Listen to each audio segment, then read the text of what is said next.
मंत्र पाठ। ओ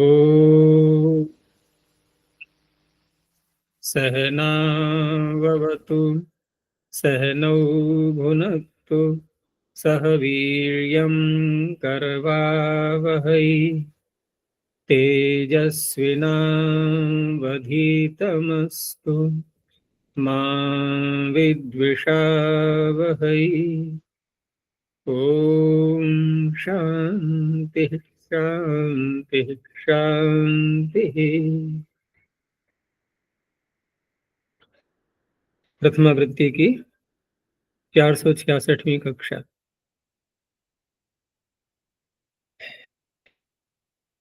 8वें अध्याय का प्रथम पाद और इसमें सूत्र हो चुके थे 28 संख्या तक। कुछ पूछना है पीछे से?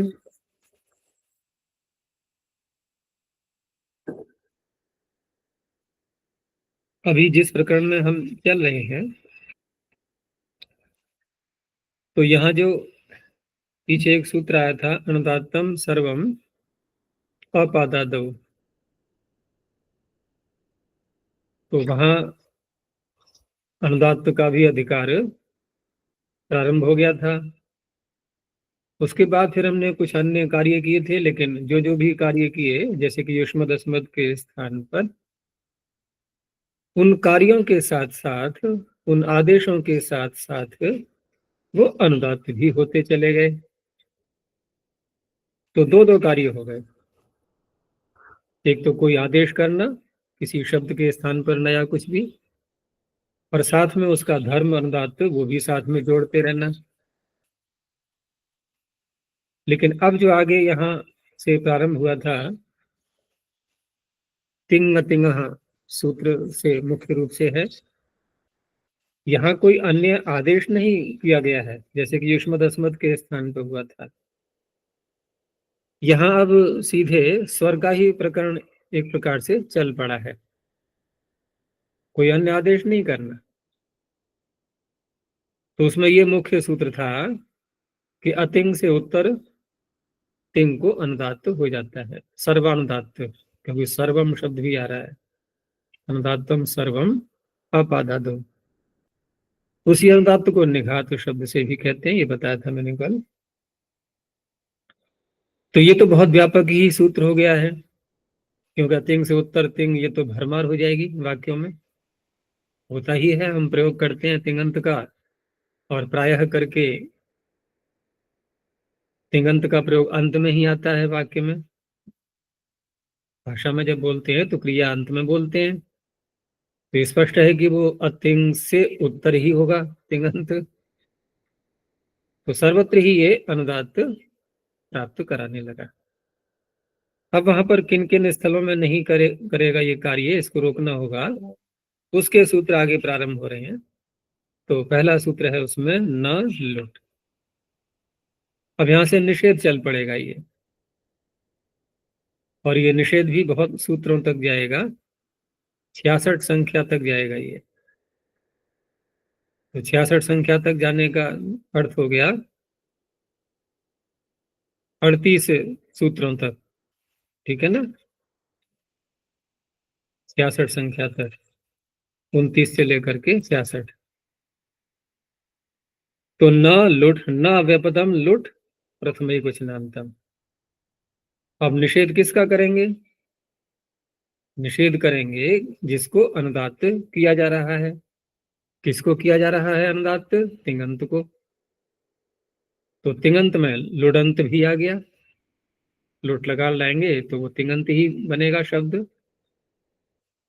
तो न लुट का तात्पर्य क्या हुआ कि अतिंगंतात पदात परम, लुडंतम तिंगंतम पदम नानुदात्तम भवति। पदस्य पदार्थ को हम सर्वत्र जोड़ सकते हैं, कोई बाधा नहीं है उसमें। और न भी बोले तब भी हमें अंतर्निहित अर्थ उसका ग्रहण करते जाना है, समझते जाना है कि पद से उत्तर पद तो होना ही है। तो यहाँ पर पूर्व में तो अतिंगंत, जो कि पूर्व सूत्र से प्राप्ति थी, उसी का निषेध है।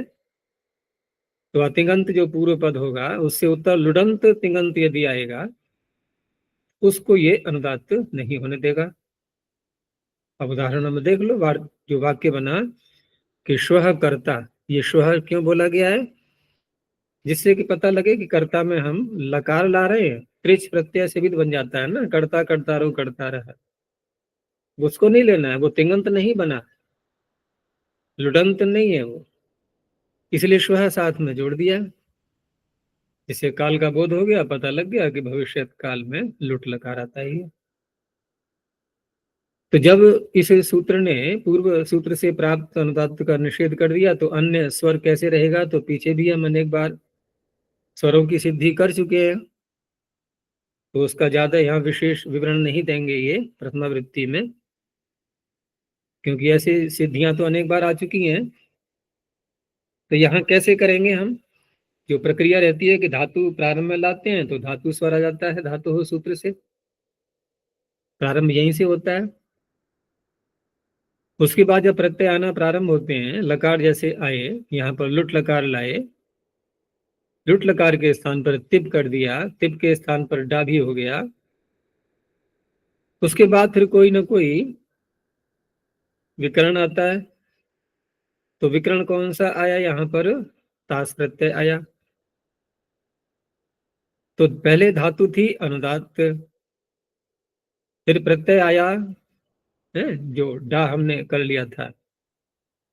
तो किसको किया था? डा, टिप को किया था। टिप कैसा था? पित था। तो पित स्वरूपतः अपने स्वभाव से अनुदात्त होते हैं, अनुदात्त तो सुपित, लेकिन आत्मनिपद में करेंगे तो अंतर आ जाएगा।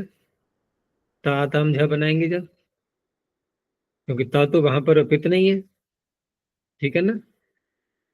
तो जैसा भी है वहां हमें ध्यान रखना, अगर हम परस्मी पद में बना रहे हैं तो उसको अनुदात्त मानेंगे, आत्मनिपद में बना रहे हैं तो उदात्त रहेगा वो।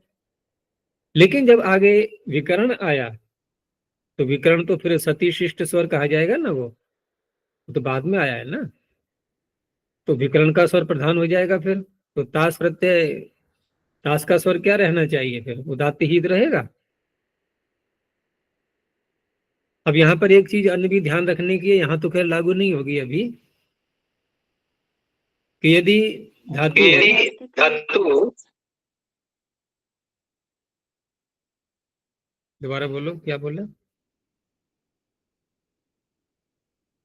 जी वो वार्तिक है ना, ल सार्वधातुकम बाधते विकरण स्वर सती शिष्ट होते हुए भी। हाँ, तो ल सार्वधातुक यानी कि सती शिष्टोपि विकरण स्वरो ल सार्वधातुक स्वरम न बाधते, अर्थात विकरण स्वर ठीक है कि बाद में आया है और सती शिष्ट होने से वो बलवान है, लेकिन फिर भी वह स्वर ल सार्वधातुक लकार के स्थान पर होने वाले सार्वधातुक उनका जो भी स्वर प्राप्त होता है उसका वो बाध नहीं करता है, ठीक है ना, उसका वो बाध नहीं करता है। तो यहां पर बाध नहीं करेगा तो क्या होना चाहिए फिर? किसका स्वर रहेगा? ल सार्वधातुक का। तो यहाँ तो हमें संदेह है कि तिप के स्थान पर डा हुआ है या त के स्थान पर डा हुआ है, लेकिन चलो अगला ले लो, कर्तारू को ले लो, वहां तो नहीं है संदेह। वहां हम आताम के स्थान पर करें या तस के स्थान पर करें, वो तो उदात्त ही रहेगा ना, वो तो उदात्त ही रहेगा, दोनों में से किसी के स्थान पर भी करें। तो जैसे रऊ फिर उदात्त रहना चाहिए, है ना। अब यहाँ पर हम कह सकते हैं कि तास का जो स्वर प्राप्त हो रहा है ये ल सार्वधातुक स्वर को नहीं बाधेगा। तो तास का स्वर रहा ना, अब तास उदात्त रहेगा, तास उदात्त रहेगा तो बाकी सारी प्रक्रिया तो सरल हो गई है। अनुदात्तम पदम एक वर्जम उदात्ता तनुदात्त से स्वरितः, आगे और है नहीं जो हम उसको भी लगाएं कि स्वरिता संहितायाम अनुदात्ता न। तो ये क्रम चलता है सूत्रों का। तो इस तरह से यहां पर तास का स्वर रहेगा। अब डा वाले में, प्रथम वाले में हम देखें तो वहां पर तास का आस रहा ही नहीं। देखो, करतारऊ करता रहा, यहां तो तास का आस दिख रहा है हमें, तो ताकि ता में एक ही तो अच है आ, उसका स्वर हमने कर लिया उदात्त। लेकिन कर्ता में कैसे करेंगे, वहां तो ताश का आस ही चला गया, टी भाग का लोप हो गया ना, तो टी भाग का लोप हो गया। अब क्या करेंगे वहां, अब यही करेंगे कि ताश का स्वर था तो पहले पहले हमने कर तो लिया था, टी भाग का तो लोप बाद में हुआ है, और आगे वाले का, ठीक है ना, आगे वाले का अनुदात्त ही रहेगा। फिर जब ताश का स्वर बलवान मानेंगे हम, तो उस अवस्था में वो आगे का स्वर रहेगा। लेकिन जब ये मानेंगे कि विकर्ण स्वर को नहीं बांधेगा वो, तो यदि हम तिप के स्थान पर डाल आते हैं, तब तो वो स्वरूपता ही अनुदात्त है, तो वहां ताश का ही स्वर रहेगा। फिर थोड़ी कहेंगे हम कि विकर्ण स्वरो लसा धातु न बाधते। ये कब कहा जाता है, ये जब कहा जाता है जबकि अगला ल सा धातु का स्वर या तो उदात्त हो या स्वरित। तो अनुदात्त वाले को थोड़ी बांधना बोलते हैं। अनुदात्त तो जो है क्या है, जो उदात्त नहीं है वो अनुदात्त है। हम निषेध कर रहे हैं कि विधान कर रहे हैं कि अनुदात्त होता है का अर्थ क्या होता है?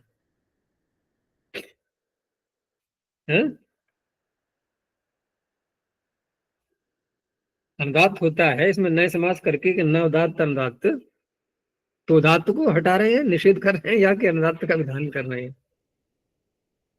ठीक है, उदात्त नहीं है, लेकिन अनुदात्त भी एक धर्म है स्वर का, ठीक है ना, क्योंकि जब उसका कहा जा रहा है नीचई रणुदात्त, निम्न ध्वनि से बोलते हैं उसको, तो धर्म तो हुआ ना उसका एक। लेकिन सती शिष्ट जब बात की जाती है तो वहां दो ही स्वर पकड़े जाते हैं, या तो स्वरित या उदात्त। मुख्य उसमें उदात्त ही होता है। तो यदि हम तिप के स्थान पर लाए हैं तब तो वो अनुदात्त ही रहेगा, तब यहाँ ताश का ही स्वर बलवान माना जाएगा। अच्छा, उस अनुदात्त में जो अवस्था नए करते हैं आचार्य जी, है, अनुदात्त इस पद में जो नए किया है वो प्रसज्य है कि ये इस पर ही आधारित होगा, निषेध प्रधान होता है, प्रसज्य हाँ नहीं परिदात प्रधान विधि होता है, ठीक है, प्रधान। उदात्त नहीं है, उदात्त नहीं है तो बात तो सही हो गई ना, उसमें कोई असत्यता भी नहीं है, उदात्त नहीं है वो।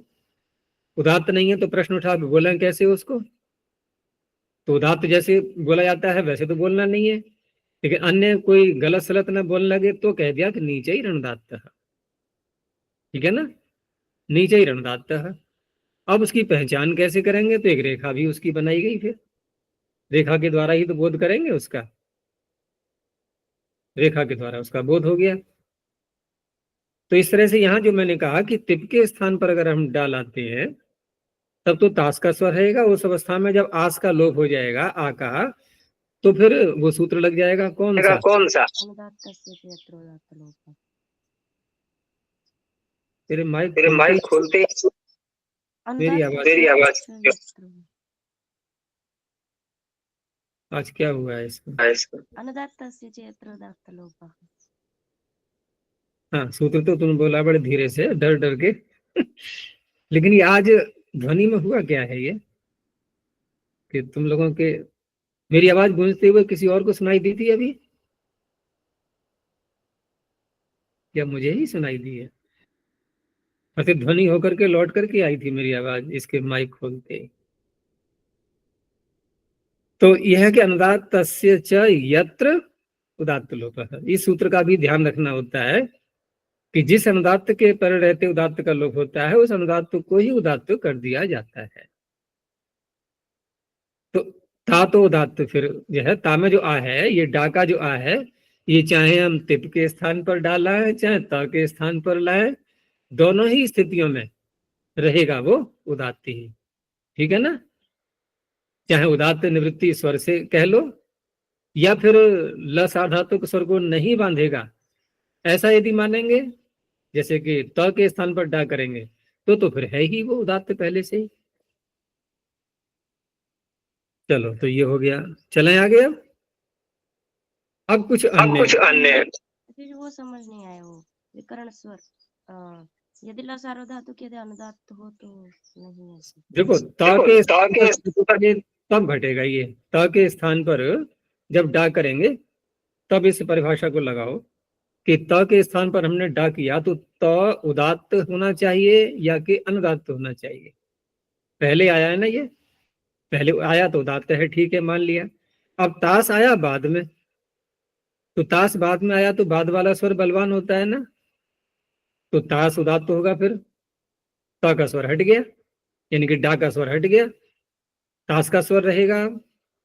अब तास का स्वर रहेगा तो उस अवस्था में ये परिभाषा आएगी अब कि भले ही आपका ये सतिशिष्ट है, बाद में आया है, लेकिन ल सार्वधातुक स्वर को नहीं बांधेगा।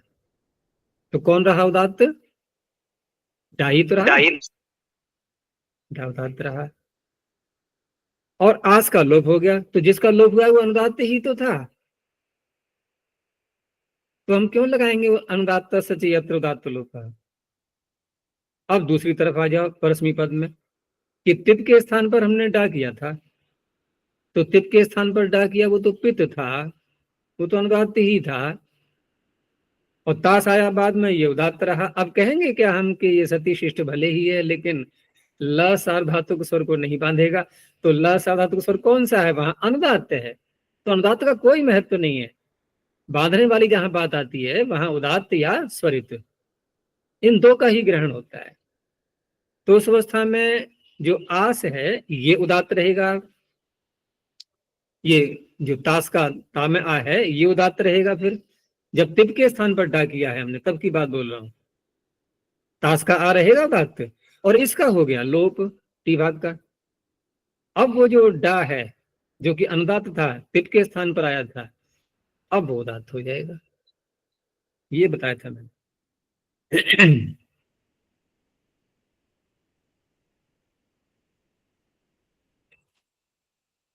और एक चीज और भी है कि ये हमने अभी सारे देखे, लेकिन एक सूत्र और भी आता है, उसको भी साथ में ध्यान रखना होता है।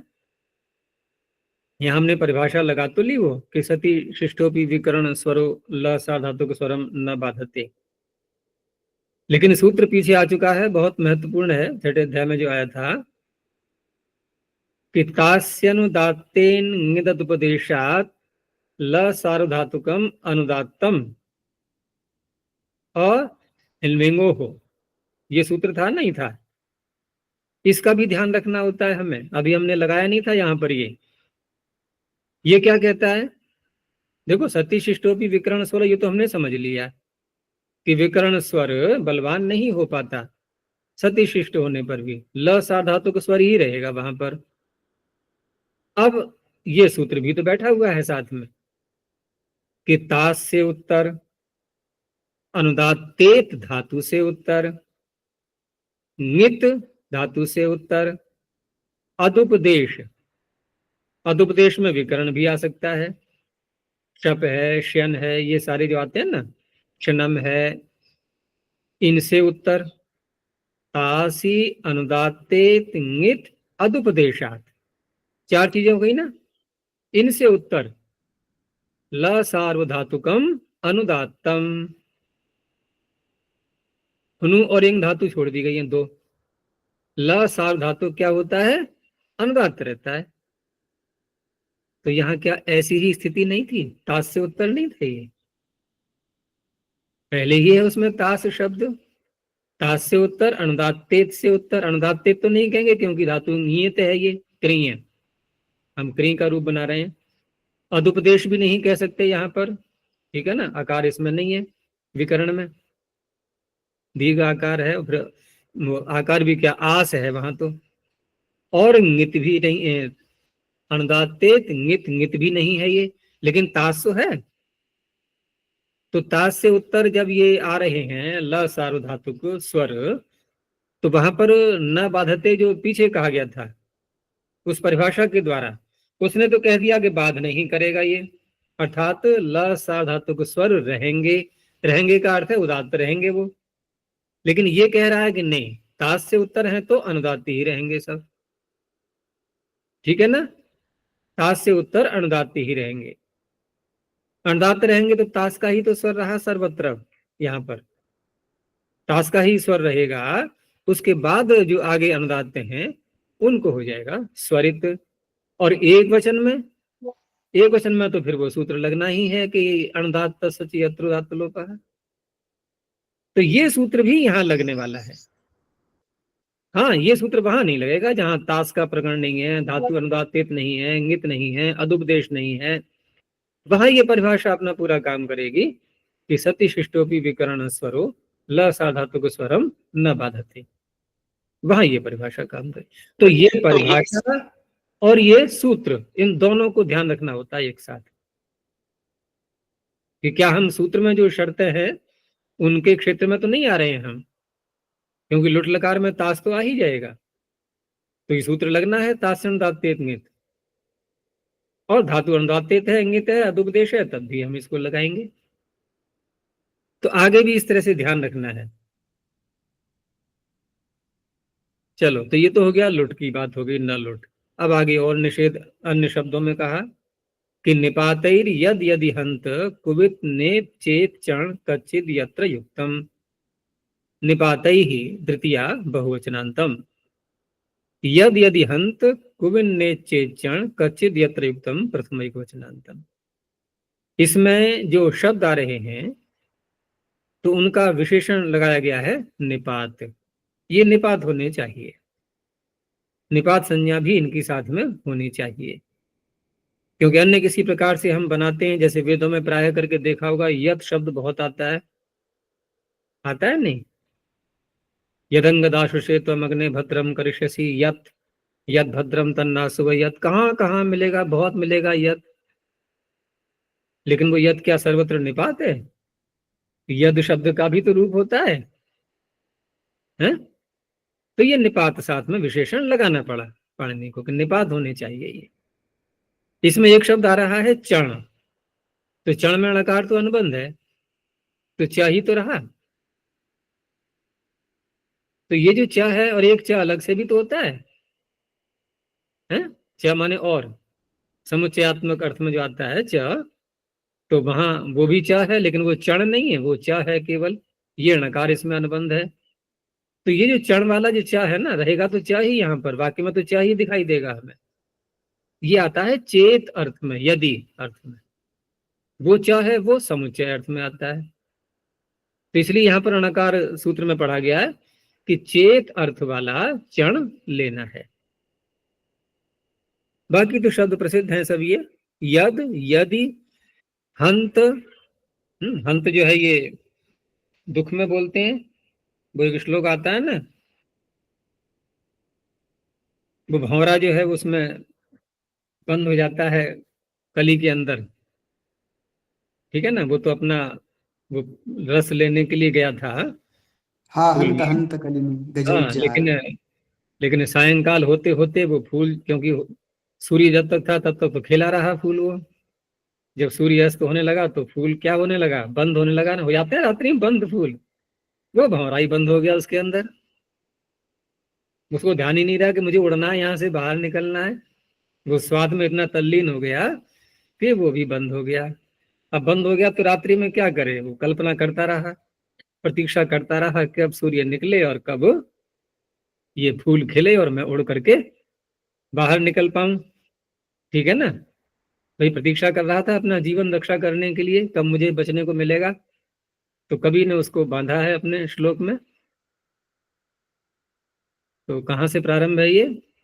हाँ, रात्रिर्गमिष्यति, रात्रि जाएगी, भविष्यति सुप्रभातम, सुप्रभात होगा। रात्रिर्गमिष्यति भविष्यति सुप्रभातम, और क्या है, किसी को याद है? नहीं है? आगे का ध्यान नहीं रहा मुझे। अंत में फिर आता है हा हंत हंत नलिनी गज उज्जहार। ये सारी कल्पनाएं ही करता रहा वो, प्रातः काल नहीं आ पाया, उससे पहले ही हाथी आया, वो पूरी डंडी को ही तोड़ करके खा गया जिसमें वो फूल लगा हुआ था और जिसमें भंवरा फंसा हुआ था। तो ये कवि कल्पना है, वो जीवन अपना नहीं बचा पाया। तो वहां हंत हंत का 2 बार प्रयोग हुआ है, तो ये दुख अर्थ में प्राय इसका प्रयोग होता है। जी वो रात्रिर्गमिष्यति भविष्यति सुप्रभातम, भास्वान हसिष्यति पंकजश्री, भास्वान पंकजश्री इत्थम विचिन्त्य भाई को आवाज दीजिए। इत्थं विचिन्तयति कोशगते द्विरेफे हा हंत हंत नलिनीम गज उज्जहार। चलो, तो हंत, कुवित, नेत, चेत, चेत भी अलग है और चण भी उसी अर्थ में है। कच्चिद, यत्र, युक्त, ये सारे इसमें निपात हैं। इनके साथ में युक्त अर्थात ये प्रयोग में आ रहे हों। अब ये प्रयोग में आ रहे हों तो दाएं बाएं वाली बात मैंने कल भी बताई थी, वो किधर भी आ सकते हैं और व्यवधान से युक्त होने पर भी आ सकते हैं ये। और व्यवधान से युक्त होने पर आ सकते हैं, इसका संकेत कहां से लेंगे हम? देखो 37 संख्या पर सूत्र कौन सा है, देखो इसी पाद में, यावद्यथाभ्याम पूजायाम नानन्तरम। नानंतरम। तो यहां पर पाणिनि क्या कह रहे हैं कि अनंतर, अनंतर का अर्थ क्या होगा? अंतर रहित, व्यवधान रहित। अभी ऐसा है, तो सूत्र जो कह रहा है व्यवधान रहित को ले रहा है। इससे क्या संकेत हुआ कि अन्यत्र व्यवधान युक्त को भी हम ले सकते हैं। ठीक है ना, इससे पता लग जाता है। तो सूत्र का अर्थ क्या बना कि यत, यदि, हंत, कुवित, नेत, चेत, चण, कच्चिद, यत्र इत्येतैर निपातैर युक्तम तिङंतम। क्योंकि बात सारी तिङंत की हो रही है यहाँ पर। तिंग अतिंगा जो निघात कर रहा था, सब उसी की चर्चाएं हैं ये। अब कि तेतैर युक्तम यत तिङंतम तद न अनुदात्तम भवति, वो अनुदात्त नहीं होगा तिंग तिंगा से। किससे होगा? तिंग तिंगा से। उसी को रोकने में लगे हुए हैं सारे सूत्री है। तो अब इन वाक्यों में देख लो, सर्वत्र तो हमें स्वर देखना है क्या क्या रहेगा, क्योंकि अनुदात तो हुआ नहीं, तो अन्य जो भी स्वर आना चाहिए उसको समझना होगा। जैसे यत करोति, यत पचति, तो यहाँ करोति पचति में वही प्रक्रिया रखेंगे हम। धातु स्वर सबसे पहले, फिर लकार आएगा। ठीक है ना। अब लकार आते ही जब विकरण लाते हैं हम, क्योंकि लकार आएगा उसके स्थान में जो प्रत्यय आएंगे उनका स्वर देखना है पहले तो। अब यहाँ तो क्योंकि तिप है तो इसमें तो कोई बात ही नहीं विचार करने की, पित है, अनुदात रहेगा ही। अब विकरण आया उ, लेकिन कल्पना करो कि यहाँ तिप के हम स्थान पर हम तस ले आए या और कोई प्रत्यय ले आए, तो अनुदात रहेगा, वो उदात्त रहेगा। अब उसके बाद जब विकरण स्वर आएगा तो फिर वही परिभाषा फिर आ जाएगी। ठीक है ना। ये हमें इसका अभ्यास करना होगा बार बार, और वो परिभाषा के साथ में फिर वो सूत्र भी ध्यान रखना होता है, तास्यन दातेन। अब यहाँ पर क्या वो लग सकता है सूत्र, यदि हम तस ले आए यहाँ पे, मान लो तस आ रहा है तो तस का स्वर रहेगा या ऊ का स्वर रहेगा? फिर बोलो किसका स्वर रहेगा? तस यदि लाते हैं तो किसका स्वर रहेगा? तस का ही तो रहेगा, क्योंकि ऊ तो विकर्ण स्वर है, वो ल सा धातु स्वर को बाध नहीं पाएगा, तो तस का ही स्वर रहेगा। अब क्या यहाँ पर हम वो लगा सकते हैं अनुदात्त करने के लिए ल सा धातु का अनुदात्तम, तास्यन दात्य सूत्र? क्योंकि न तो तास है यहाँ पर, न ही धातु अनुदात्तित है, न ङित है, न अदुपदेश है क्योंकि ऊ है। अब यहाँ वो परिभाषा पूरी लगनी थी अगर तस आता तो। अब क्योंकि तिप है तो उसको कुछ भी नहीं लगाना है अब तो ऊ का स्वर रहेगा बस, आगे ती को स्वरित हो जाएगा। पचती में थोड़ा सा अंतर है। अब बताओ पचती में क्या हुआ है, कौन बोलेगा? बोलो। क्योंकि करोती पचती का स्वर एक जैसा नहीं दिख रहा है हमें। इसमें तास्य नदाते से। हाँ, क्योंकि यहाँ पर अदुपदेश शप प्रत्यय आ गया, इसलिए अदुपदेश होने के कारण से। ठीक है ना, अदुपदेश होने के कारण। वैसे तो यहाँ पर तिप है, आगे भी तिप है, तो वो तो अनुदात तो पहले से है। फिर इधर शप आया, वो भी अनुदात है। यहाँ क्यों लगाएंगे? यहाँ नहीं लगाएंगे हम। यहाँ तो शप भी पित है, तिप भी पित है, धातु स्वर ही रहेगा। हाँ, यदि हम तस लाते हैं, करोति पचती पचता, यदि पचता है लाते हैं, अब स्थिति बदल जाएगी। ठीक है ना, स्थिति बदल क्या जाएगी? वहां भी हम लोग परिभाषा या सूत्र तो कुछ भी नहीं लगना है, वहां तस का स्वर रहेगा, फिर धातु का स्वर हट जाएगा। क्योंकि शब्द तो बेचारा कुछ भी नहीं कर पाएगा, वो तो कहेगा मैं पहले से ही अनुदात हूं। शब्द तो पहले से ही अनुदात है ना, पचतः, पचतः की बात कर रहा हूं मैं, तो वहां पर तस का स्वर रहेगा। चलो अब देखो आगे, यद का ये एक और दिया उदाहरण, यदग्ने श्याम अहम त्वम, यहाँ देखो व्यवधान से युक्त है, व्यवधान से युक्त है। यदि पचता हमें वो तासे अनुदात नहीं लगेगा। आज ये कमी दूर करो, आज ये कमी दूर करो, ये एक बार लॉग आउट होके दोबारा करो, क्या हुआ है ये, ऐसे तो बातचीत हो ही नहीं पाएगी फिर बीच में।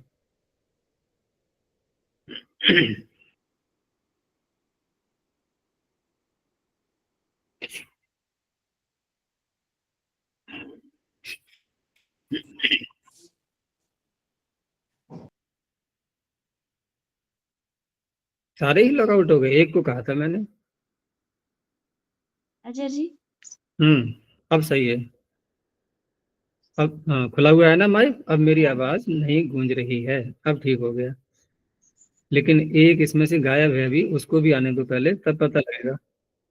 हाँ अब ठीक है, अब सही हो गया।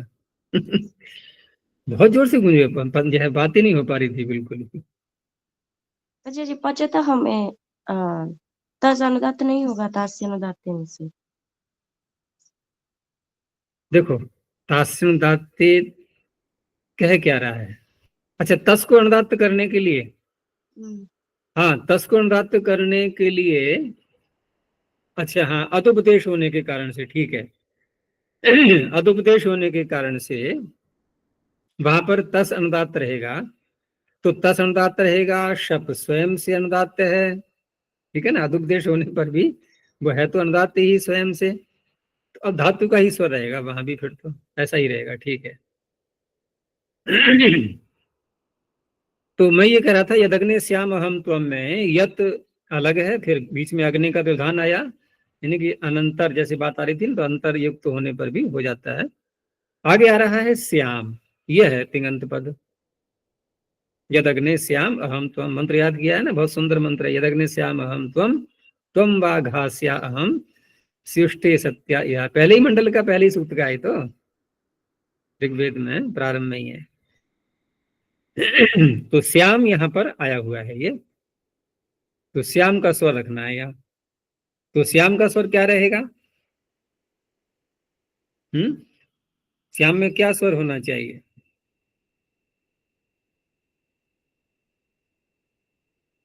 अस धातु का है ना, तो धातु स्वर रहेगा, लेकिन धातु का तो लोप ही हो रहा है। अब इसमें क्या है कि जब मिप को हम कर लेंगे हम, तो उस अवस्था में वो क्योंकि पित है मिप, तो वो भी अनुदात ही रहेगा अम, तो यासुट जो है ये उदात रहेगा यहाँ पर, क्योंकि उसमें सूत्र में ही कहा गया है यासुट परस्मयी पदेशु उदात्तः, वो उदात रहेगा। तो श्याम में इन्होंने या को उदात दिखाया ही है, और स्वरों पे ध्यान नहीं देना है अभी, हम केवल एक तिङंत पर ही ध्यान रखेंगे। ऐसे ही यदि में यदि करोति यदि पचती, ये तो पहले जैसे हुआ था वैसे यहाँ पर भी है। और एक और दे दिया उदाहरण यदि शब्द के साथ में, युवा यदि कृतः, यहाँ यदि को दीर्घ भी हो गया है, जो तीसरे पाद में था ना 7वें अध्याय में दीर्घ का प्रकरण, वहां एक सूत्र था निपातस्य च, वो निपातों को दीर्घ कर देता है, तो यदि का यदि दीर्घ हो गया है, बाकी जो कृतः दिखाई दे रहा है हमें, तो धातु तो वही है क्री, बनना चाहिए था कुरुथः, तो कुरुथः न बन करके बहुलम छंदसी से यहाँ पर शब्द का लुक करना होगा, ठीक है ना, क्योंकि जब शब्द का ही लुक हो जाएगा तो फिर तनादि कृभ्य ऊ से ऊ आ ही नहीं पाएगा, ये सब शब्द के प्रसंग में ही तो होते हैं अन्य विकरण, तो लुक करने के कारण से यहाँ विकरण आ ही नहीं पाया कोई, तो उस अवस्था में फिर प्रत्यय स्वर ही रहेगा, ठीक है ना, वो बाद में आया है, तो थस उदात्त रहेगा, कृथः, क्री अनुदात्त रहेगा। आगे देखो हंत हंत करोति हंत पचति, यहाँ तो वैसा ही है, ऐसे ही कुवित में कुवित करोति कुवित पचति।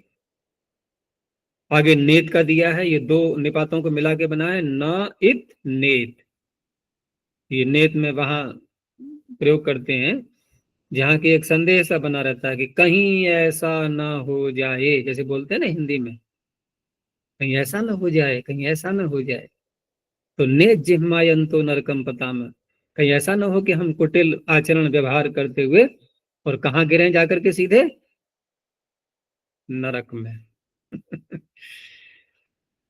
ने जिह्मायंतो नरकम पताम। तो न नेत शब्द यहाँ पर है, क्रिया कहाँ पे है, तिङंत कहाँ पे है, पताम, कितनी दूर जाके पहुंचा है ये, संबंध है परस्पर ये है, क्योंकि जो संदेह दिखाया जा रहा है ऐसा न हो कि, ये किसके साथ मिलेगा, क्रिया के साथ में, क्रिया का विशेषण है ना ये, इसलिए युक्तम तो हो ही गया, निपातेर युक्तम है उसी से युक्त, तिङंत उससे युक्त होना चाहिए ना, संबंध भी तो जुड़े। ऐसा नहीं है कि निपात तो आ गया है लेकिन उसका संबंध किसी और के साथ में है, तिङंत के साथ में है ही नहीं, तो ये सूत्र नहीं लगेगा, क्योंकि युक्तम का अर्थ ही यही होता है। तो पताम में क्या स्वर रहेगा, पताम में धातु जो पत है, पहले धातु का स्वर रहेगा, ये लेट लकार का रूप है ये, पताम, पतामह नहीं है, पताम है, मस का सकार नहीं दिख रहा है यहाँ पर, तो सौतमस्य से उसका लोप कर देते हैं लेट लकार में। तो पत धातु से लेट का रूप लाएंगे यहाँ पर, पत, शप और मस, ठीक है ना। तो सौतमस्य से सकार तो हटा दिया, और लेटो डाटो से हमें इनमें से एक आगम अवश्य करना होता है, या तो अट करें या आट करें, तो यहाँ आट करेंगे और अकह सवर्ण दीर्घ लग जाएगा। अब यहाँ देखो कि मस का स्वर प्राप्त हो रहा है, नहीं, मस का स्वर धातु स्वर हुआ पहले, फिर शप आया, तो शप का तो स्वर वही पित है, अनुदात्त है, वो तो उसका तो कोई महत्व ही नहीं है, लेकिन आगे जो मस है वो तो उदात्त रहेगा, लेकिन शप कैसा है, अदुपदेश है, अदुपदेश होने के कारण से अब मस को हो गया अनुदात्त, तास्यनुदात्तेत सूत्र से, तो जब शप भी अनुदात्त हो गया, मस भी अनुदात्त हो गया, तो धातु स्वर रहेगा, सीधी सी बात है। तो ने जिह्मायंतो नरकम पताम। आचार्य यहाँ लोट नहीं है, लेट ही है, लोट का भी ऐसे बनेगा पताम। लोट से क्या मतलब, नहीं लोट का नहीं है, ये ऐसा होता है ना, ये जो लेट लकार लाते हैं हम, संदेहात्मक वाक्य है ना, ये शंकाएं जो अंदर उठ रही हैं उस तरह का वाक्य है, तो वहां लिंगर्थ लेट जो सूत्र होता है ना, लिंगर्थ लिंग के अर्थ में, तो ये लिंग के अर्थों में आती हैं ये सारी बातें, ऐसा ना हो कि ये हो जाए वो हो जाए जैसे बोलते हैं ना हिंदी में हो जाए, तो वहां पर लोट का भी प्रयोग कर सकते हैं हम, लेकिन लेट का भी प्रयोग उसी अर्थ में होता है, क्योंकि लिंग के ही अर्थ में तो लेट है, और लोट किसके अर्थ में, लोट च, वो भी तो वही अर्थ है सारे, विधि आदि, उन्हीं अर्थों में लोट भी है, लेकिन वेद में क्योंकि लेट का प्रयोग होता है पता ही है हमें, तो उसी का माना गया है, व्याख्या में ऐसा ही स्वीकार किया गया है, बन तो जाएगा उसमें ही पता, क्योंकि वहां भी मस के सकार का लोप करेंगे ही हम। गुरुजी उपसंवादाशंकयोश्च सूत्रम आशंका। हाँ, आशंका में भी हो जाता है, उपसंवाद में और आशंका अर्थों में, तो वहां भी ऐसे ही प्रयोग करते हैं, और ये आशंका का ही है एक प्रकार से, लेकिन यहाँ पर लेट का ही प्रयोग है ये, ठीक है ना। आगे है चेत शब्द, सचेत भुंगते सचेत अधीते, तो यहाँ पर भुंगते और अधीते का स्वर देखना है हमें, तो भुंगते में जो भुज धातु है, तो धातु स्वर से उदात्त होते हुए उसके बाद जब ते प्रत्यय आएगा त आत्मनेपद का, उसको एकार करके ते बन जाएगा, तो यहाँ ते का स्वर प्राप्त होने लगा, लेकिन जब शनम आया, शनम का न, ये कैसा है, ये अदुपदेश है, ठीक है ना, तो वैसे तो विकर्ण स्वर तो बाध नहीं पा रहा था उसको, ते को, लेकिन अदुपदेश होने के कारण से तास्यनुदात्ते सूत्र से ते हो जाएगा अनुदात्त, ठीक है ना। तो इस तरह से ते अनुदात्त रहेगा, और बाकी शनम का जो नाम है उसका तो लोप ही हो चुका है, और धातु हो जाएगी फिर अनुदात्त, तो भुंगते, ऐसे ही अधीते। अब अधीते में क्या करेंगे, यहाँ अधि तो उपसर्ग ही है और धातु है इंग, अब ये इंग धातु कैसी है, ये इंगित है, तो यहाँ भी धातु का तो स्वर रह नहीं पाएगा, क्योंकि आगे जब प्रत्यय आया ते, तो उस अवस्था में ते उदात्त ही रहना था, ठीक है ना, बाद में आया है ना। लेकिन धातु कैसी है, ये ङित है, तो ङित होने से फिर वही लग जाएगा, ताश्रम दाते ङितोपदेशात, उससे ते हो जाएगा अनुदात्त, यही तो होना चाहिए। लेकिन उसी सूत्र में अंत में क्या बोला गया है, अहनु हाँ हुनु और इंग, इनको छोड़ दिया गया है, तो ये तो इंग का ही रूप बना रहे हैं हम, तो वो सूत्र नहीं लग पाएगा। नहीं लग पाएगा तो ते रहेगा उदात्त। तो इस तरह से ते उदात्त है इसमें अधीते। चण का अयम च मरिष्यति, तो ये च जो है ना यहाँ पर चेत अर्थ में है, अयम चेन मरिष्यति, ये अर्थ निकलेगा इसका। तो मरिष्यति में मरिष्यति का स्वर देखना है हमें, तो यहाँ पर मृ धातु जो है उससे धातु स्वर है, आगे रिट लगा ला करके तिप ले आए। अब तिप ले आए तो तिप तो यहाँ पर स्वयं से ही उदात्त है, अनुदात्त है, ठीक है ना, तो धातु स्वर विद्यमान है अभी। उसके बाद आया से आ गया विकरण, तो विकरण आ गया है, लेकिन सती शिष्ट होने से अब इसको कोई रोक तो पाएगा नहीं, क्योंकि सारे वो तो प्रत्यय तो अनुदात्त बैठा हुआ है। धातु स्वर को बाध करके अब ये विकरण का स्वर हो गया, तो स्या रहेगा इसमें उदात्त। मरिष्यति, बाकी सारे अनुदात्त हो जाएंगे और ती को हो जाएगा स्वरिक। कच्चिद, अच्छा, कच्चिद ती में स्वरित चिन्ह नहीं दिया, है, ती में स्वरित चिन्ह नहीं दिया है। हाँ लगा लो, उसमें रह गया होगा, स्वरित का ही चिन्ह आएगा। शुद्धियां तो मिलेंगी ऐसी भैसी। कच्चित भुंगते कच्चित अधीते, ये पहले की समान है। ऐसे ही अचित्तिभिष चक्रमा कच्चित, अचित्तिभिष चक्रमा कच्चित, यहाँ कौन सा उदाहरण है, चक्रमा, ये तिङंत है। तो यहाँ क्री धातु से लिट लकार का उत्तम पुरुष का बहुवचन, यानी कि चक्रमा, दीर्घ करने का सूत्र वहीं देखना है हमें, छठे अध्याय के तीसरे पाद में। तो अन्य शाम अपनी दृश्यते, ठीक है ना, कोई सूत्र नहीं मिलता है तो अन्य शाम अपनी दृश्यते, तो उसे यहाँ पर दीर्घ कर लिया गया है म को, चक्रमा। अब यहाँ पर धातु का स्वर पहले, उसके बाद फिर जो प्रत्यय स्वर म आया, मस, ठीक है ना, वो रहेगा स्वर, तो उसी का स्वर यहाँ पर है ये, क्योंकि लिट लकार में और तो विकरण कोई आना नहीं है, धातु को द्वित्व आदि सारे कार्य कर लेंगे, लेकिन स्वर रहेगा मस का, तो चक्रमा में म उदात्त रहेगा। अब यहाँ इन्होंने स्वर जो है वो नहीं दिखाया है, तो इसमें लगा लो, स्वर के निशान रह गए हैं लगने के लिए। च में नीचे अनुदात्त रहेगा, क्री अनुदात्त रहेगा, और माँ रहेगा उदात्त। माँ पे कोई चिन्ह नहीं लगाना है, च के नीचे और क्री के नीचे रेखा आ जाएगी। आगे है यत्र के साथ में, यत्र भुंगते यत्र अधीते, ये हम पहले देख चुके हैं, भुंगते अधीते। और अच्छा जी, इसमें वाक्य का वो स्वर भी रहता है ना, पद दोनों आपस में जुड़ने के बाद।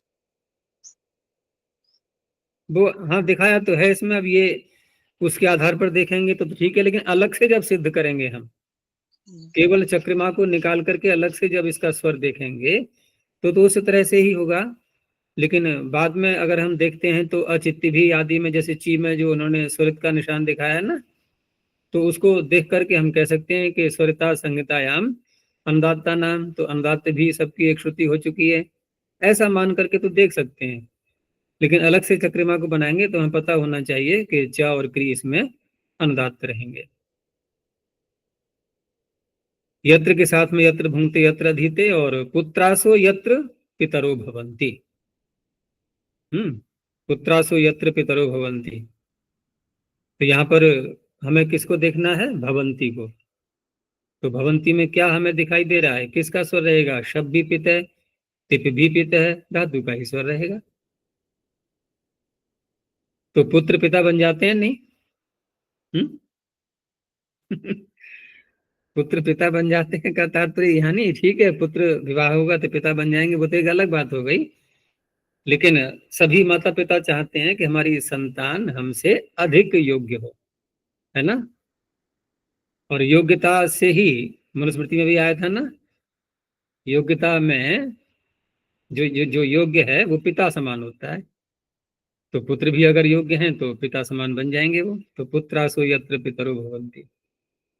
चलो वो एक अलग विषय बन जाएगा, हमें तो यहाँ केवल शब्द की सिद्धि मात्र देखनी है। तो आगे देखो अब, नह प्रत्यारंभे, ठीक है ना, कुछ और भी शब्द आगे आ रहे हैं। तो नह अव्यपदम प्रत्यारंभे सप्तम्भे क्वच नान्तम, साथ में यहाँ पर वो भी दे दिए हैं अर्थ किस किस प्रकार से होंगे इन निपातों के, इन शब्दों के। निपात हो या जैसा भी शब्द हो, निपात भी आएंगे इसमें, अव्यय भी आएंगे, अन्य भी शब्द आ सकते हैं सामान्य, सभी प्रकार के। तो यहाँ जो दिया है ना उन्होंने प्रत्यारंभ, ये एक अर्थ है इसका। प्रत्यारंभ कहते हैं प्रति आरंभ, एक तो हुआ आरंभ, अब आरंभ होकर के फिर वो कार्य रुक गया, नहीं हुआ, फिर दोबारा आरंभ किया गया, उसे कहते हैं प्रत्यारंभ, पुनरारंभ। और जो शब्द यहाँ लिया गया है नह, ये दो निपातों का समुदाय है, न और ह, दोनों का मिला करके। तो नह इत्यनेन युक्तम तिङन्तं प्रत्यारंभे वर्तमानम नानुदात्तम भवति। प्रत्यारंभ अर्थ में यदि नह का प्रयोग के साथ में जो तिङन्त पद आएगा और वह क्रिया ऐसी हो रही हो जो दोबारा आरंभ की जा रही हो, क्योंकि क्रिया का तो बोध तिङन्त से ही निकलेगा हमें, तो वह अनुदात्त नहीं की जाएगी तिंग तिंग सूत्र से। तो जैसे यहाँ जो वाक्य बनता है नह लगा करके, तो वहां होता है कि पहले तो कहा किसी से भाई ये कार्य करना है, अब वो कार्य करना है तो अगर नहीं किया है उसने, तो उस अवस्था में फिर दूसरे को क्षोभ उत्पन्न होता है कि देखो मेरे कहने से नहीं कर रहा है, तो थोड़ा उसको धमकी इत्यादि दी जाती है, क्रोध से बोला जाता है।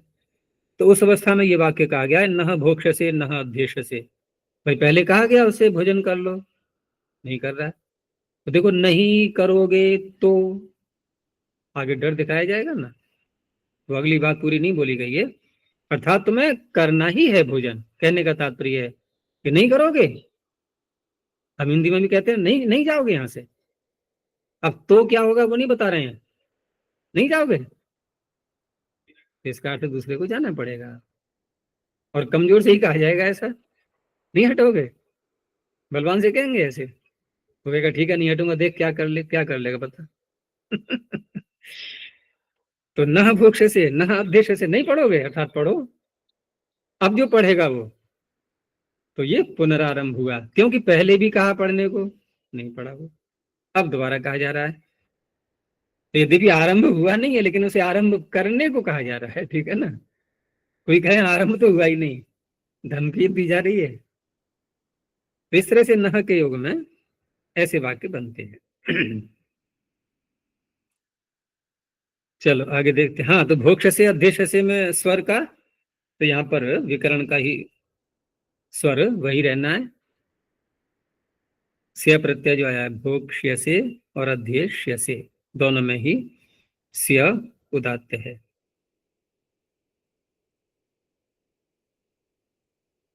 तो यहाँ पर कौन सा सूत्र लगाएंगे हम, या परिभाषा लगाएंगे, ये दो का ही ज्यादा महत्व है, छाए रहते हैं ये दोनों, सती शिष्टोपी विकरण स्वरो, एक ये और दूसरा ल साधातुकम।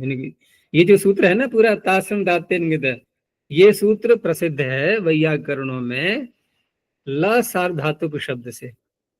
जैसे कहीं कहा जाता है ना कि प्रत्यय स्वर, तो हमारा ध्यान कहाँ पहुंचना चाहिए, प्रत्यय स्वर किसको बोलते हैं, आद्युदात्तश्च। आद्युदात्तश्च। अब यहाँ ध्यान जाता है सूत्र पर, ठीक है ना। एक श्रुति कहते ही कहाँ ध्यान जाएगा, स्वरिता संहितायाम। ऐसे ही कहीं पर भी अगर हमें तास्यन दाते नित सूत्र लगाना है, क्योंकि बहुत लगता है ना ये, तो वहां हम सीधा बोलते हैं ल सार्वधातुक स्वर। ये इतना ही शब्द बोलने में आता है, ल सार्वधातुक स्वर। तो सीधा सा अर्थ क्या निकला इसका, अनुदात्त होना। ठीक है ना, अनुदात्ती तो करता है ये। तो यहां हमें कौन सा लगाना है सूत्र, क्योंकि धातु स्वर आया पहले, फिर से का स्वर आया, फिर स्या का स्वर आया, सब अपना अपना अपनी अपनी ताकत दिखा रहे हैं। बाद वाला बलवान होता है, तो धातु स्वर के बाद से का स्वर बलवान हो गया, फिर स्या का स्वर बलवान हो गया। जो स्या का स्वर बलवान हुआ तो परिभाषा आ गई बीच में, वो कमजोर करने लगी उसको कि तू तो विकर्ण का स्वर है, तू ल सा धातु स्वर को नहीं बांध पाएगा। फिर ये सूत्र आ गया कि नहीं, ये तो अदुपदेश है, ठीक है ना, तो ल सा धातु को अनुदात रहेगा। इस तरह से स्या का स्वर बच पाया ये। अच्छा जी, वो अध्यक्ष से में आहन्विंगो हो। अध्यक्ष से में इंगित है, लेकिन वहां तो इंग को छोड़ दिया है ना, इंग को तो छोड़ दिया है, वहां इंगित का भी कोई महत्व नहीं रहा। तो वहां तो जो अदुपदेश है स्या, उसके कारण से इससे अनुदात रहेगा। नित का देखो, नित के आगे तो वैसे भी प्रत्यय नहीं है। जो से है सा धातु को, वो नित के आगे थोड़ी है, धातु के आगे नहीं है। भले ही वहां पर इंग का निषेध किया है, लेकिन वो यहाँ लागू कहाँ हो रहा है, बीच में विकर्ण भी तो आ गया है ना। अब तो विकर्ण के आधार पर निर्णय करेंगे हम। जहां विकर्ण, जैसे अधीते में तो था ही नहीं, वहां तो अधीते में तो शब्द का लुक हो गया था ना, वहां तो था ही नहीं। तो यहाँ स्या के आधार पर निर्णय होगा, स्या अदुपदेश है तो से अनुदात हो जाएगा, उसके बाद फिर स्वरित हो जाएगा। आगे देखो, सत्यम प्रश्ने, प्रश्न करने में सत्यता होनी चाहिए, छल कपट नहीं होना चाहिए, यही अर्थ है ना। तो सत्यम प्रथम एकवचनांतम, प्रश्ने सप्तम एकवचनांतम। प्रश्ने सति, जो वाक्य पूरा हो रहा है, बोला जा रहा है, जिसमें तिङंत पद आ रहा है, उस वाक्य से प्रश्न झलकना चाहिए उस अवस्था में, और सत्य शब्द साथ में हो। तो प्रश्ने सति सत्यम इत्यनेन युक्तम तिङंतम नानुदात्तम भवति।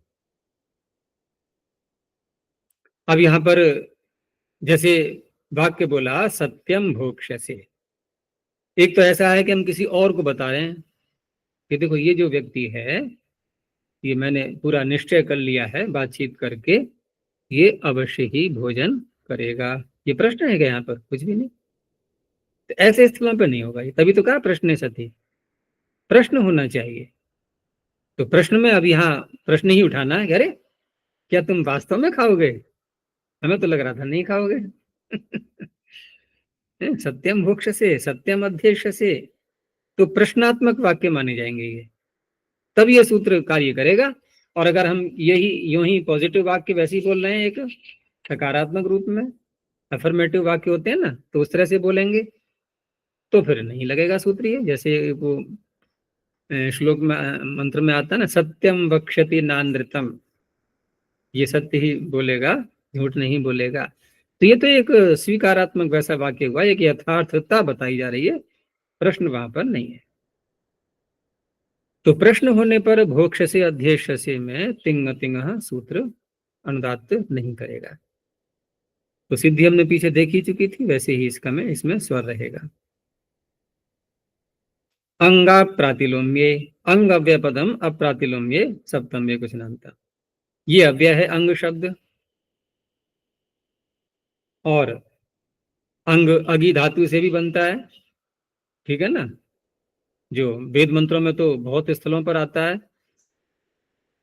परमात्मा का वाचक भी अनेकों मंत्रों में इसको लिया गया है। यदंग दाशुषे त्वम अग्ने भद्रम करिष्यसि, अंग यहाँ भी है। और इयम विसृष्टिर्यत आबभूव यदि वा दधे यदि वा न, यो अस्याध्यक्षः परमे व्योमन सो अंग वेद यदि वा न वेद। वहां भी अंग शब्द आया हुआ है, वहां जीवात्मा के लिए भी है। तो लेकिन ये अव्यय वाला अंग लेना है, ठीक है ना। और ये एक स्वीकारोक्ति में उस तरह से आता है, कहीं किसी से जब कोई बात कही जाती है और वो यदि प्रश्न कर रहा है कि क्या मैं ऐसा कर लूं, तो कि हाँ बिल्कुल निश्चय पूर्वक तुम ये कर सकते हो, तब वहां पर अंग शब्द का प्रयोग करते हैं। तो साथ में यहाँ पर अर्थ भी बता दिया गया है कि अप्रातिलोम्य। प्रातिलोम्य क्या होता है? प्रतिलोम, यानी कि जो प्रतिकूलता है, हमारे अनुकूल नहीं है, उसे कहेंगे प्रातिलोम्य। और नए समास कर दिया हमने, तो प्रतिकूलता नहीं है तो फिर अनुकूलता ही होगी। तो अनुकूलता अर्थ में अंग शब्द का प्रयोग होना चाहिए। तो अप्रातिलोम्य अर्थे गम्य माने अंग इत्यनेन युक्तम तिङन्तं नानुदात्तं भवति। तो अंग कुरु, अंग पच, अंग पठ, इन सब में अनुकूलता के आधार पर दूसरे से कहा जा रहा है कि हाँ तुम इसके योग्य हो और ये कार्य कर लो। इस तरह से करो, पढ़ो, पकाओ, ये सारी। तो इसमें पच, पठ, कुरु, इन सब में इनका अपना अपना स्वर रहेगा। तो कुरु में प्रत्यय स्वर रहेगा उ, ठीक है ना, क्योंकि आगे जो ही है उसका तो लुक ही हो गया है। और पच में शप पित है तो धातु स्वर रहेगा, पठ में भी शप पित है तो धातु स्वर रहेगा। ये इनके स्वर रहेंगे। आगे ही च, ही अव्यपदम, च अव्यपदम। ही का तो बहुत ही प्रयोग होता है, भरमार है ही की, लौकिक साहित्य में भी और वैदिक साहित्य में भी। तो ही इत्यनेन युक्तम तिङन्तं अप्रातिलोम्य गम्य माने नानुदात्तं भवति। क्या कह करके यहाँ पर अप्रातिलोम्य अर्थ यहाँ भी ले लिया गया है, क्योंकि ही अनेकों अर्थों में आता है। और ये सूत्रकार के कथन से ये भी पता लग रहा है कि अप्रातिलोम्य अर्थ में भी आता है, अनुकूलता अर्थ में। तो जैसे पीछे कहा था अंग कुरु, अंग पच, अंग पठ, उसी तरह से यहाँ पर भी अनुकूलता से ही बात की जा रही है कि त्वम ही कुरु, त्वम ही पठ। तो इसके योग्य है और अनुकूलता भी है, तो इसको कर लो या पढ़ाई करो। तो यहाँ भी कुरु और पठ का स्वर वैसे ही है जैसे पीछे देखा हमने। आगे छंदस्यनेकमपि साकांक्षम। अभी तक के जो सूत्र थे वहां देखो छंद वाली बात नहीं थी कहीं भी, ठीक है ना। तो वो लोक में भी और छंद में भी सर्वत्र लगने वाले थे, यहाँ केवल छंद कहा गया है अब। तो ये सूत्र छंद के लिए है। छंदसी सप्तम एकवचनांतम अनेकम प्रथम एकवचनांतम अपि अव्यपदम साकांक्षम प्रथम एकवचनांतम। अपि जहां लगाते हैं पाणिनि जी, वहां हम कई सूत्रों में देख चुके हैं ऐसा। तो वहां तात्पर्य क्या होता है कि ऐसा होने पर भी कार्य होता है, ऐसा न होने पर भी कार्य होता है। युष्मद्युपपदे समानाधिकरणे स्थानिनी अपि, आ गया ना अपि, इस तरह से। पटकुप्वांग नुम व्यवाये अपि, तो वहां भी ऐसी अर्थ करें कि इनका व्यवधान हो तब भी और किसी और का व्यवधान हो तब भी नहीं। वहां है अपि सार्थक कैसे है कि देखो इनका व्यवधान हो तब भी ये कार्य कर लेना है, और इनका व्यवधान न हो तो जैसा कहा है पीछे वैसे भी कर लेना। जैसे रसाभ्याम नोना है समान पदे, भाई ठीक उसके आगे आ रहे हैं बिना किसी व्यवधान के, तब भी, और इनका व्यवधान हो तब भी। वहां इस तरह से अपी का अर्थ करेंगे। नुम विसर्जनीय शर व्यवाये अपी, बहुत जगह मिलेगा ये। उसके आगे है ना इनको हो, इनको हो के आगे। तो ऐसे ही यहां पर भी है। तो यहां जो पीछे अभी ही शब्द बोला था सूत्र में ही च, उसी ही को यहां पर लिया गया है। तो वहां तो एक सामान्य रूप से कह दिया गया था कि अप्रातिलोम्य अर्थ में अनुदात्त नहीं होता है। यहां कह रहे हैं साकांक्ष शब्द को यहां पर और जोड़ दिया गया है कि सह आकांक्षया वर्तते इति साकांक्षम, कि ही युक्तम साकांक्षम तिङन्तं अनेकम अपि नानुदात्तं भवति। अपि ग्रहणात् एकमपि क्वचित न भवति छंदसी विषये। अभी तक हम क्या कर रहे थे पिछले सूत्रों में, जितने भी निषेध के सूत्र आए, तो वहां पर एक एक स्थल पर एक एक तिङंत पद में अनुदात्त का निषेध किया गया था। यहां कह रहे हैं कि ही हमने वाक्य में प्रयोग किया। अब ही के साथ में किसी एक तिङंत को जोड़े हम, तो कहा नहीं, अनेकम अपि। यहां अनेक तिङंत में भी अनुदात तत्व को रोका जाएगा, ठीक है ना। अनेक में भी ही अकेला ही है, लेकिन वाक्य जो पूरा होगा वो ऐसा होना चाहिए जो कि साकांक्ष अर्थ उसमें से निकल रहा हो। क्योंकि जब दो तिङंत आएंगे, जैसे हम उसका प्रयोग करते हैं ना लिट लकार का, तो लिट लकार में हम दो तिङंत बोलते हैं कि नहीं। यदि ऐसा होता तो ऐसा हो जाता, यदि ऐसा नहीं होगा तो ऐसा नहीं होगा, ये कहलाते हैं साकांक्ष वाक्य। तो यहां पर भी दो तिङंत जब आएंगे तो इसका अर्थ है कि साकांक्षता उसमें झलकनी चाहिए। अगर समुच्चयात्मक रूप में हमने दो तिङंत बोले हैं तो नहीं, साकांक्ष होने चाहिए वो। तो जैसे उदाहरण में देखो, पहले अनेक का उदाहरण दिया, फिर एक का देंगे कि अनृतम ही मत्तो वदति। मत माने पागल। अब ही का देखो प्रयोग हुआ है यहाँ पर। अब ही के साथ में हम कौन से तिङंत को लेंगे, वदति को। तो वदति में धातु का स्वर विद्यमान दिख रहा है, क्योंकि शप और तिप का तो हो नहीं पाएगा, अनुदात्त हैं दोनों। अब साकांक्षता कैसे देखेंगे हम, कि पागल जो है वो झूठ बोल रहा है। तो प्रश्न उठता है कि पागल जब झूठ बोल रहा है तो उसका कर्माशय यानी कि अधर्म पाप कर्म बना कि नहीं बना उसका। बनना चाहिए कि नहीं। जैसे हम कहते हैं कि बच्चा छोटा होता है तो उसके द्वारा जो भी कर्म होते हैं, तो हम क्या स्वीकार करते हैं कि जब तक 3 से 5 साल के बीच में नहीं आ जाता है, वो अपनी अपनी बुद्धि के विकास के ऊपर है। किसी का जल्दी विकास होता है, किसी का देर में होता है। अगर जल्दी बौद्धिक विकास हो गया तो खतरा है ना, उसका कर्माशय बनना प्रारंभ हो जाएगा। देर में बुद्धि का विकास हो रहा है तो छूट है ना, अभी थोड़ी अभी छूट है। तो कर्माशय बनना हम कब से स्वीकार करते हैं, सैद्धांतिक दृष्टि से देखें कि बुद्धि सोचने समझने लायक जब हो जाती है, तब जब बुद्धि का विकास हो जाता है। तो जो है, जो पागल है उसकी बुद्धि का विकास है क्या, इसीलिए हम पागल बोल रहे हैं। वो तो बुद्धि का विकास तो समाप्त हो गया, या विकास था पहले, अब सारी क्षमता समाप्त हो गई, पागल हो गया वो। तो पागल हो गया तो वो कहाँ सोचना समझना कार्य कहाँ हो पाएगा उसके द्वारा।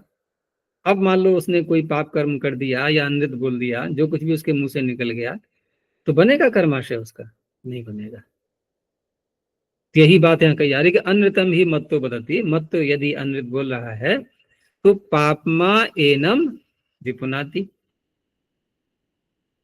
वो उस पाप कर्म से जो है वो युक्त नहीं होगा, ठीक है ना, वो पवित्र ही बना रहेगा, विपुनाति। तो ये साकांक्षता हो गई यहाँ पर। साकांक्ष अर्थ कैसे निकल रहा है, साकांक्ष अर्थ कैसे निकल रहा है, क्योंकि वो झूठ बोला है, लेकिन झूठ बोलने पर भी, मिथ्या बोलने पर भी उसका जो मत्तपना है ना, पागलपन एक प्रकार का, बस वही उसका छुटकारा दिला देगा उसके लिए। तो दोनों जो है ना, विपुनाति और बदती, ये दोनों आपस में तिङंत एक दूसरे से आकांक्षा से युक्त हैं। इसलिए ही के साथ में बदती का भी निघात बंद रोक दिया गया, और विपुनाति का भी, उसको भी अनुदात्त नहीं हो पाया। तो विपुनाति में क्या स्वर रहेगा, यहाँ तिप तो अनुदात्त है, ठीक है ना, धातु स्वर था पहले, लेकिन शना ने आकर के धातु का स्वर हटा दिया, ठीक है ना। और यहाँ कुछ लगा नहीं सकते हम सूत्र कोई सा भी, तो ना का स्वर रहेगा विपुनाति। एक तिङंत का उदाहरण दिया, लेकिन साकांक्षा तो वहां भी होगी कि अग्निर्हि अग्ने उदजयत तम इंद्रो अनुदजयत। अग्निर्हि, अग्नि नहीं अग्रे, अग्निर्हि अग्रे उदजयत। तो यहाँ ही का प्रयोग हुआ कि अग्नि ने विजय प्राप्त की, ठीक है ना, पहले, और अग्नि के कारण से इंद्र को भी विजय प्राप्त हो गई। वो कथा आती है ना देवताओं की, उपनिषदों में, तो वहां पर अग्नि को जो घमंड हो रहा था, वो घमंड सारा उसका चूर हुआ। वही तो कथा अलग है एक प्रकार की। लेकिन यहाँ यह है कि इंद्र ने अपने से जो छोटे उसके अधीन अन्य देव हैं, तो उनका परीक्षण करने के लिए पहले उन सबको भेजा गया था, एक एक करके बारी बारी से। सब हारते हारते सब वापस आने लगे थे। लेकिन जब अग्नि ने विजय प्राप्त की, मान लो सैनिकों की विजय होती है, तो सैनिकों की विजय से जो सेनाधीश है, सेनापति है या राजा है, उसकी विजय कहलाती है कि नहीं? तो अग्नि की विजय से इंद्र की भी विजय। अब ये कौन से प्रकरण में आया ये तो नहीं पता यहाँ पर अभी, लेकिन कहने का तात्पर्य है कि अग्नि की विजय के कारण से इंद्र भी विजित हो गया, उसकी भी विजय हो गई, ये आकांक्षा है। लेकिन यहाँ पर एक क्रिया को करना, एक तिङंत को लेना है हमें। तो उदजयत में अनुदात्त का निषेध हो गया, इसका फिर स्वर देखना होगा। लेकिन अनुदजयत में, ठीक है ना, वहां पूरे का निघात हो गया, वहां पूरे का निघात हो गया। तो उदजयत, उत को अलग कर दो, अजयत, तो अजयत में पूरा निघात हो गया, तो अ को क्या हो जाएगा? स्वरित, इधर उदात्त होने के कारण से। उत जो है ना, उत ये उदात्त है, उसके कारण से अजयत का जो अ है इसको स्वरित हो चुका है। बाकी स्वरिता संहितायाम अनुदात्ता नाम। और पहले वाले में उदजयत में अब यहाँ पर किसका स्वर रहेगा? धातु जी है, फिर टिपाया, फिर शपाया, ये सारे अनुदात्त हैं। फिर अडागम हुआ, तो अडागम कैसा था? लुंग लंग लृंग शु अट उदात्त, वो उदात्त था, उसी का स्वर रहेगा। तो अजयत में अउदात्त है ज स्वरित हो जाएगा। एक और दिया ऐसे ही, अजा ही अग्ने अजनिष्ट गर्भात सावा अपश्यत जनितारम अग्रे। तो यहां पर अजा ही, इस ही के साथ में अजनिष्ट, इसके निघात को रोक दिया। तो यहां पर भी ऐसा ही है कि अड आगम ये उदात्त रहा, इसमें उसकी प्रधानता रहेगी। और दूसरा जो तिङंत पद है वो है अपश्यत, ठीक है ना, सा वा अपश्यत जनितारम अग्रे। अब ये अपश्यत पूरा हो गया निघात तिंगा तिंगा से, ठीक है ना, पूरा अनुदात हो गया ये। तो अपश्यत का जो अ है ये हो जाएगा स्वरित। फिर वा के आगे वा को उदात्त माना गया है, क्योंकि ये जो निपात होते हैं ना, ये सारे निपाता आद्युदात्ता उदात्त होते हैं ना ये, फिर सूत्र से। एक तो ये है। दूसरा इसमें कहाँ आया था ये, विपुनाति, जो पहला जो शब्द था ना ये, कि अनृतम ही मत्तो बदती पापमा एनम विपुनाति। तो विपुनाति में हमने पुनाति का तो स्वर देखा था अभी कि विष्णा का स्वर रहेगा, लेकिन इसमें वी भी तो आ रहा है, ठीक है ना, वी साथ में आ रहा है। और उपसर्ग कैसे होते हैं ये? उपसर्ग कैसे होते हैं? उपसर्ग होते हैं उदात्त, निपाता आदात्ता। तो वी को उदात्त होना चाहिए था ना, पुनाति तो ठीक है, स्ना उदात्त है, लेकिन वी को तो फिर उदात्त होना चाहिए। लेकिन यहाँ देखो वी के नीचे रेखा आ रही है ना, तो यहाँ एक नियम काम करता है। एक सूत्र आगे आएगा, अभी काफी आगे आएगा, कि तिंगी च उदात्तवती। देख लो, देखना है तो ये आगे आएगा 71 संख्या पर। 71 संख्या पर तिंगी च उदात्तवती, यही प्रसिद्ध सूत्र है ये। और यहाँ जो प्रकरण प्रारंभ हो रहा है ना, ये गतिर्गतौ से जो प्रारंभ होता है, ये 70 संख्या से, ये गतिर्गतौ बहुत प्रसिद्ध सूत्र है ये। क्यों है? जैसे तिंगा तिंगा प्रसिद्ध है ना, ऐसे ही गतिर्गतौ भी बहुत प्रसिद्ध है। क्यों प्रसिद्धि मिली है इसको? क्योंकि ये कार्य ही ऐसा कह रहा है जो कि बहुत अधिक मात्रा में होने वाला है, कि गति परे हो, ठीक है ना, गति ही गतौ, गति संज्ञक जो शब्द होता है वो आगे भी हो और पूर्व भी हो। तो गतिर गतौ, तो पहला वाला गति क्या हो जाएगा? उसको अनुदात्त हो जाएगा, ठीक है ना। अब यहाँ पर आगे जो सूत्र आ रहा है इसके, तिंगी च उदात्तवती, ये कहता है कि जो गति जिसको अभी अनुदात्त कहा गया था, तो वो तो गतिर्गतो एक अलग शर्त थी उसकी कि आगे भी गति हो और पीछे वाला गति, उसको अनुदात्त हो जाएगा। लेकिन यदि तिङंत पद उदात्त वर्ण से युक्त है, उदात्तवती, उदात्तवन बात, उदात्तवत, उदात्त वाला है, उदात्तवान है यदि, तो उस अवस्था में गति कैसी रहेगी? अनुदात्त। तो देखो पुनाति में उदात्तवान है कि नहीं है, ये ना उदात्त है ना, तो पुनाति के उदात्तवत होने के कारण से वी को अनुदात्त हो गया, तब बनता है ये विपुनाति।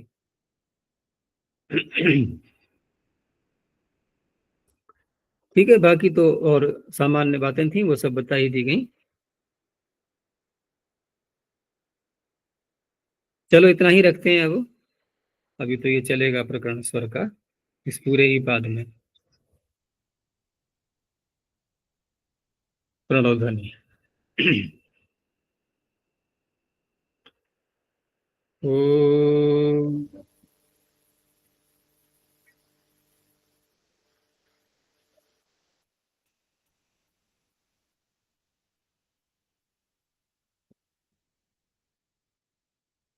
ओम